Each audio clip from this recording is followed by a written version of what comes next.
नमस्कार, आदाब। आप देख रहे हैं द जस्टिस हिंदी। खबर न्यायपालिका से जुड़ी है, जहां एक तरफ इलाहाबाद हाईकोर्ट का सख्त रुख सामने आया है, तो वहीं दूसरी ओर छत्तीसगढ़ हाईकोर्ट की टिप्पणी धार्मिक स्वतंत्रता को लेकर बड़ा संदेश देती है। लेकिन इस पूरी खबर का मुख्य फोकस बरेली के उस मामले पर है जिसने साफ कर दिया है कि इबादत का हक है, मगर कानून और शांति व्यवस्था सबसे ऊपर है। दरअसल इलाहाबाद हाईकोर्ट की खंडपीठ, जिसमें न्यायमूर्ति सरल श्रीवास्तव और न्यायमूर्ति गरिमा प्रसाद शामिल थीं, एक अहम आदेश पारित करते हुए कहा कि व्यक्तिगत सुरक्षा और निजी संपत्ति की आड़ में सार्वजनिक शांति को खतरे में नहीं डाला जा सकता।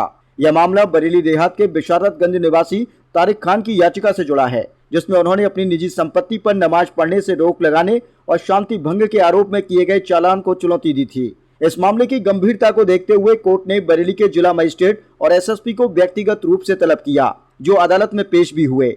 सुनवाई के दौरान राज्य की ओर से अपर महाधिवक्ता अनूप त्रिवेदी ने कोर्ट को बताया कि याचिकाकर्ता सुरक्षा की आड़ में नियमों का दुरुपयोग कर रहा है।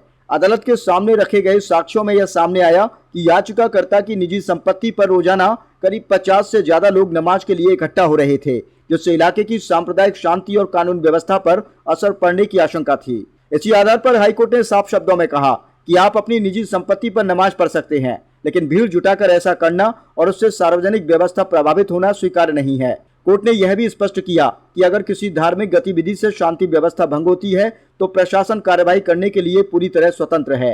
हालांकि सुनवाई के दौरान याचिकाकर्ता के वकील राजेश कुमार गौतम ने अदालत को भरोसा दिलाया कि भविष्य में वहां बड़ी संख्या में लोग इकट्ठा नहीं होंगे। इस आश्वासन को रिकॉर्ड कर लेते हुए कोर्ट ने उम्मीद जताई कि इसका पालन किया जाएगा। हाईकोर्ट के अधिवक्ता राजेश गौतम ने द जस्टिस हिंदी को बताया कि याचिका पर सुनवाई करने वाली एक खंडपीठ बदल चुकी है, मगर नई खंडपीठ ने निजी संपत्ति पर नमाज की छूट दी है, लेकिन बड़ी संख्या में भीड़ एकत्रित न होने का फैसला सुनाया है। लेकिन साथ ही कोर्ट ने कड़े शब्दों में चेतावनी भी दी है कि अगर इस वचन का उल्लंघन हुआ और नमाज के बहाने फिर से भीड़ जुटाई गई, जिससे इलाके की शांति प्रभावित होती है, तो जिला प्रशासन और पुलिस सख्त कार्रवाई करने के लिए पूरी तरह स्वतंत्र होंगे। यही नहीं, कोर्ट ने राज्य अधिकारियों को निर्देश दिया कि 16 जनवरी को जारी किए गए चालान तुरंत वापस लिए जाएं और इस मामले में पहले जारी अवमानना नोटिसों को भी रद्द कर दिया जाए।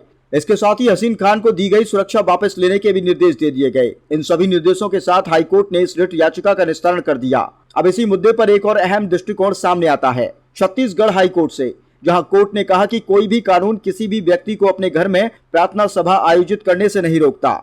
इसके लिए किसी भी तरह की पूर्व अनुमति लेना जरूरी नहीं है, बशर्ते कि इससे कोई कानून न टूटे और शांति व्यवस्था प्रभावित न हो। छत्तीसगढ़ हाईकोर्ट ने साफ किया है कि संविधान हर नागरिक को अपने निजी स्थान पर धार्मिक अनुष्ठान करने का अधिकार देता है और इसमें अनावश्यक हस्तक्षेप नहीं होना चाहिए। यह फैसला उन लोगों के लिए राहत भरा माना जा रहा है जो अपने घरों में धार्मिक आयोजन करते हैं। लेकिन अगर दोनों फैसलों को साथ समझें तो तस्वीर बिल्कुल साफ हो जाती है। निजी स्थान पर पूजा हो या नमाज आप कर सकते हैं, यह आपका संवैधानिक मौलिक अधिकार है। लेकिन जैसे ही यह भीड़ का रूप लेता है और सार्वजनिक शांति या कानून व्यवस्था पर असर डालता है, वहीं से प्रशासन का अधिकार शुरू हो जाता है। यानी साफ संदेश है कि इबादत की पूरी आजादी है, लेकिन कानून और शांति व्यवस्था के दायरे में रहकर।